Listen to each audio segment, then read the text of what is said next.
Send a map. You dare to dream, we care to accomplish. So hello my dear students, आप सभी का स्वागत है centum app के इस ऑफिशियल यूट्यूब प्लेटफॉर्म पर। मैं मानस मिश्रा आपके सामने लेकर के आ गया हूं। आपने 5 क्वेश्चन 5 कॉन्सेप्ट की सीरीज और रीजनिंग के ऊपर ये बेस्ड है, और रीजनिंग में ये है हमारी आज की क्लास नंबर 3। ठीक है, तो चलो शुरू करते हैं भाई बिना समय गवाए। क्या करेंगे, यहां पर 5 क्वेश्चन हैं और उनके बनने वाले 5 कॉन्सेप्ट्स हैं, और जो भी लोग एसएससी सीजीएल की तैयारी कर रहे हैं उनके लिए ये बहुत इंपॉर्टेंट क्लास होने वाली है। क्वेश्चन नंबर 1 आपकी स्क्रीन के ऊपर ये देखो आ चुका है यहां पर। अब ये एक लंबी सी सीरीज आपको दे रखी है और ये अल्फा न्यूमेरिक सीरीज है।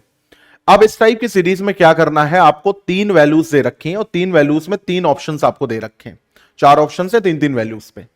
अब इसको हम कैसे निकालेंगे, तो देखो जब भी हमारे सामने लंबी सीरीज आए तो हम वहां पे क्या करते हैं, हम उसमें ऑल्टरनेट काम करते हैं। क्या करते हैं, ऑल्टरनेट काम करते हैं। अब क्योंकि यहां पे देखो 3 ब्लैंक है तो हम 3-3 का गैप छोड़ छोड़ करके लेंगे, यानी यहां पे 3 सीरीज चलाएंगे। अब जैसे देखो ये 128 है, उसके बाद 2 छोड़ दो तो हो गया 64। अब 128 और 64 में क्या रिलेशन है, हाफ का रिलेशन है। फिर 2 छोड़ दो तो 64 का हाफ कितना हो गया, 32। ठीक है, उसके बाद फिर से अगर आप यहां पर 32 का हाफ ले लेंगे तो कितना हो जाएगा, 16 का फिर हाफ लोगे तो 8 हो जाएगा, और 8 का अगर हाफ लोगे तो यहां पर 4 आ जाएगा। यानी हमारे जो 3 ब्लैंक थे उसमें सबसे पहले तो 4 आना चाहिए, जो कि यहां पर नहीं आ रहा है, यहां पर नहीं आ रहा है। तो पहला आंसर आ गया हमारा 4, और इसी के साथ साथ हमने देखा यहां पे कि 2 ऑप्शंस हमारे आ गए। ठीक है, अब यहां पे है 61, 2 का गैप लो, 1 2, ये हो गया 63 यानी +2। 63 में 2 जोड़ो 65, 65 में 2 जोड़ो 67, 67 में 2 जोड़ो 69, और 69 में 2 जोड़ो तो 71। यानी यहां पे क्या आना चाहिए, तो यहां पे आना चाहिए 71।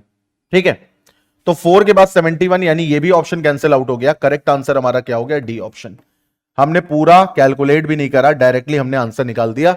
करेक्ट आंसर क्या आ गया हमारा, डी ऑप्शन। आगे बढ़ते हैं। इस क्वेश्चन में बहुत सारे लोगों को प्रॉब्लम आती है।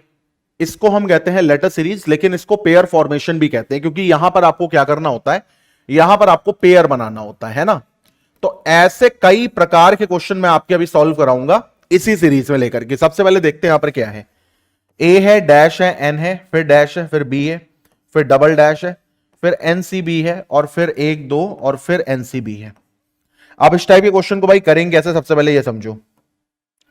ये देखो ये एनसीबी दे रखा है, ये एनसीबी दे रखा है। अब देखो इधर एनसीबी से पहले 2 गैप है, एनसीबी से पहले 2 गैप है, फिर बी है। ठीक है, तो एन और बी के बीच में क्या आ रहा है, सी। ठीक है, तो अब चेक करो कि सेकंड जो आपका है, सेकंड भाई ये पहला ब्लैंक है, ये दूसरा ब्लैंक है।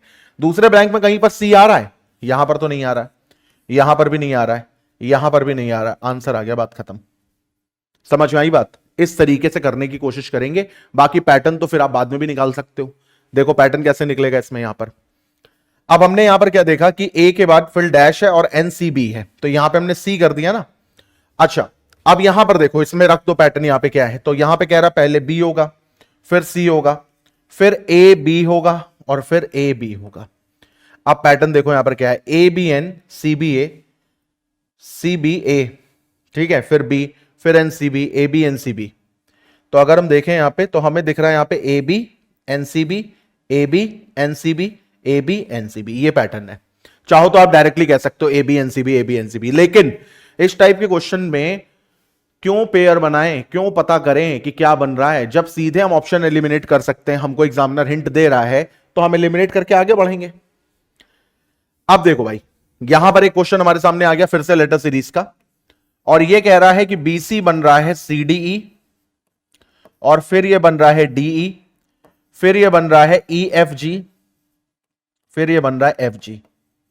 और अब यहां आगे क्या बनेगा, तो एक बार हमें मिल रहा है 2 लेटर, फिर 3, फिर 2, फिर 3, फिर 2। यहां पे क्लियरली हिंट आपको एग्जामिनर दे रहा है कि ऑल्टरनेट सीरीज है, तो ऑल्टरनेट की ही हम दिमाग लगाएंगे। देखो इधर इसको मिलाएंगे इसके साथ, फिर इसको मिलाएंगे इसके साथ, और फिर इसको मिलाएंगे इसके साथ, तो यहां पे तो कोई आंसर आना नहीं है। तो सिंपल सी बात है, इस पैटर्न पे हम दिमाग लगाएंगे ही नहीं, हम इस पैटर्न पे दिमाग लगाएंगे, ये वाला। ये मिलेगा इसके साथ और ये हमारा आंसर देगा। अब देखो इधर CDE यानी कि 3 4 5, और ये क्या है भाई 5 6 7 प्लेस वैल्यू है ना, +2 +2 +2, तो यहां पर क्या हो जाएगा 5 + 2 7, 6 + 2 8 और 7 + 2 9, यानी कि GHI, और GHI कहां दे रखा, बी ऑप्शन में। तो ये हमारा आंसर हो गया। तो हमने एक बात और जानी कि ऑल्टरनेट सीरीज को पूरा नहीं सॉल्व करेंगे, उतना ही सॉल्व करेंगे जिससे हमारा आंसर आएगा, बाकी को छोड़ देंगे। नेक्स्ट क्वेश्चन पर आते हैं, और ये क्वेश्चन कुछ ऐसा है जो कि नंबर सीरीज पर उठाया गया है, और नंबर सीरीज में यहां पर ये कह रहा है क्या, ये नंबर सीरीज का टाइप 2 है जिसको हम कहते हैं रॉन्ग्स नंबर सीरीज। क्या कहते हैं जिसको हम, wrong number series. Wrong number series की पहचान क्या होती है कि यहां पर आपको क्वेश्चन मार्क नहीं दिखेगा। दूसरा, यहां पर क्वेश्चन पढ़ो, फाइंड द रॉन्ग टर्म, कह रहा रॉन्ग टर्म फाइंड आउट करो।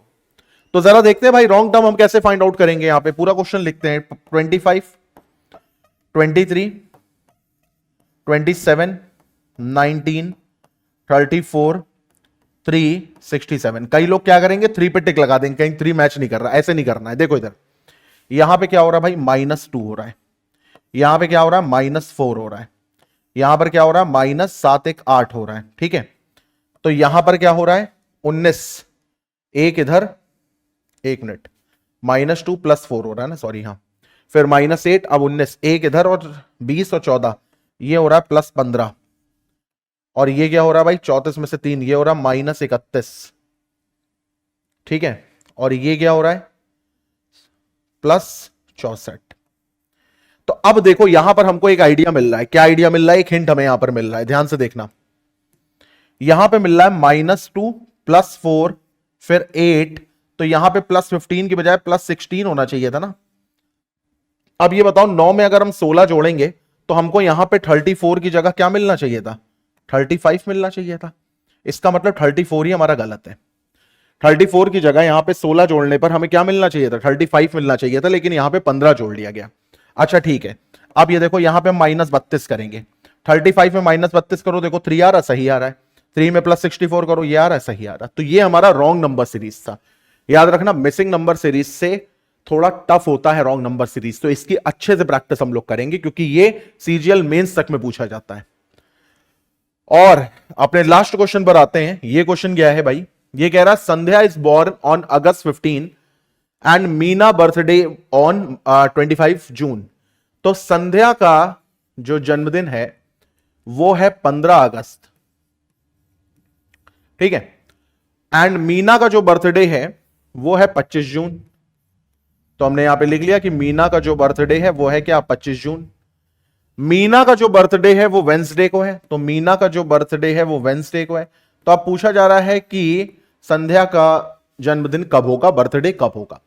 तो 25 जून से हमको चलना शुरू करना है और अगस्त तक का जाना है। तो रास्ते में कौन कौन से महीने पड़ेंगे भाई, एक तो पड़ेगा जून, फिर एक आएगा क्या, जुलाई, फिर आएगा अगस्त। बस, इससे ज्यादा तो कुछ आना नहीं है, क्योंकि 15 अगस्त पर रुक जाना है। अब ये बताओ, जून में कितने दिन होते हैं। आप कहोगे सर जून में होते हैं 30 दिन, 30 में से कितने बीत गए, 25 बीत गए, बचे कितने, 5। जुलाई में पूरे पूरे 31 और अगस्त में पूरे पूरे 15।